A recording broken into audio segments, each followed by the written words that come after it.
This is the story of Kinjikitile Ngwale, the infamous spiritual medium and leader of the Maji Maji rebellion against colonial rule in Tanganyika.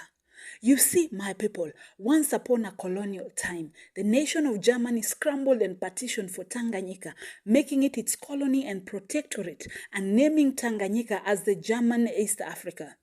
As a result, the people of Tanganyika did not appreciate the German colonial rule over their territory. Needless to say, the people of Tanganyika felt the need to resist the German rule over them. Now, this is where Kinjikitile Ngwale comes to play, for this was Kinjikitile Ngwale's opportune moment to monetize on this resistance, allegedly. Well, according to history, Kinjikitile Ngwale emerged before his people at this particular time with a message from the spirit world claiming that he had been possessed by a spirit medium called Hongo. Moreover, Kinjikitile Ngwale claimed to have communicated with a deity by the name of Bokera through the spirit of Hongo, further claiming that the ancestors of his followers had commanded him to lead a rebellion against the German colonial empire. And because the people of Tanganyika were already tired of the German rule and also accepted the message from their spiritual medium, hence they did believe that this commanded rebellion had been ordained by the gods and that their ancestors would resurrect and assist in the struggle as it was prophesied to them by their very own spiritual leader. I tell you people, that once Kinjikitile Ngwale delivered the message of the ancestors to the people of Tanganyika, convincing them of the impending victory that awaited them on the other side of freedom, the people of Tanganyika fell for his prophecy, hook, line, and sinker. And when Kinjikitile Ngwale gained the approval of his followers, he quickly organized about 29 different ethnic groups, uniting them to fight for their freedom. Kinjikitile Ngwale encouraged his followers to overlook their tribal differences and unite against the Germans. And just like that, Kinjikitile Ngwale stirred up the first wave of nationalism in Tanganyika, thereby becoming viral famous as his reputation grew rapidly, drawing followers from the entire territory.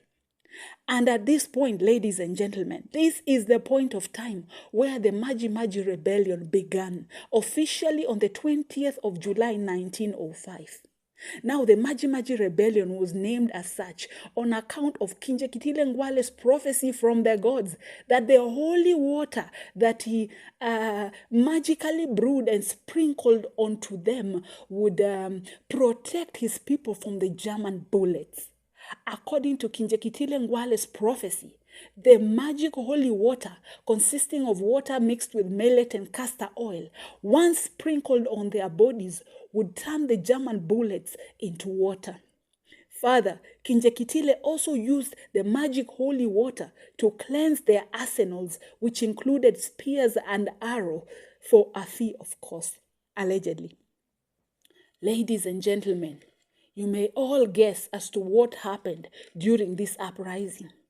I guess the saying is true that everyone seems brave until they stare down the barrel of a gun.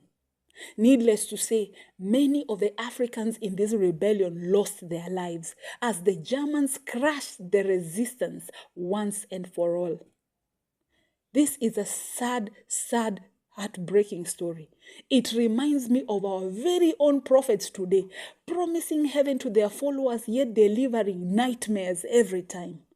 It's a tale as old as time that our prophets never disappoint when it comes to disappointment. In the end, Kinjikitile lost his life too, as he was hanged for treason on the 4th of August 1905, barely 2 weeks after the rebellion began. Similarly, the Germans also lost Tanganyika and all their protectorates to the British and the French after they too were defeated during the First World War by the Allied powers. Here lies the moral of the story. Firstly, stay far, far away from false prophets, for they mean you no good. Secondly, never ever in your life battle a stronger opponent with bare hands, for you may just lose your life. And thirdly, If you liked this video, I kindly ask that you like, share, and subscribe to my channel for more of these beautiful, beautiful, wonderful, amazing African stories.